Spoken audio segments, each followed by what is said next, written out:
next up, we have a surprise installation. Oh, yeah.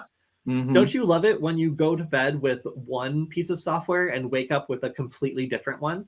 Well, that is what happened to people who were using Kaspersky, which apparently decided to install UltraAV antivirus just without warning people at all. So there was some argument and back and forth as to whether or not this was communicated well to people.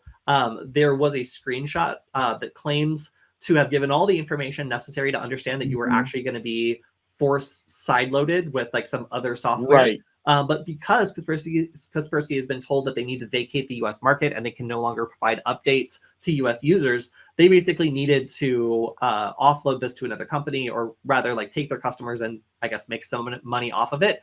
Right. This is a company that owns a lot of different services now that is running this new service that's been forcefully installed. And that provider owns a number of like VPN and VPN review websites. And that is not always the most like seemly of businesses. Like there's been a lot of implications that like that's actually like a surveillance industry, like where like you offer a bunch of like VPNs and then sell the information on the backside. Like that's a very profitable place to be, especially if you're not auditable in any way, shape, or form. So I mean, not throwing any shade there, just saying that like in the privacy and security game, these are not the most trusted companies necessarily that are running a bunch of random VPN services.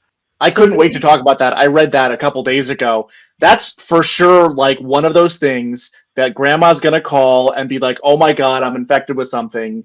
I can applaud them a little bit for not leaving people without coverage, but like that's unsettling. Like even as a security professional, if I saw that happening, like step 2, that computer is getting wiped. Yeah.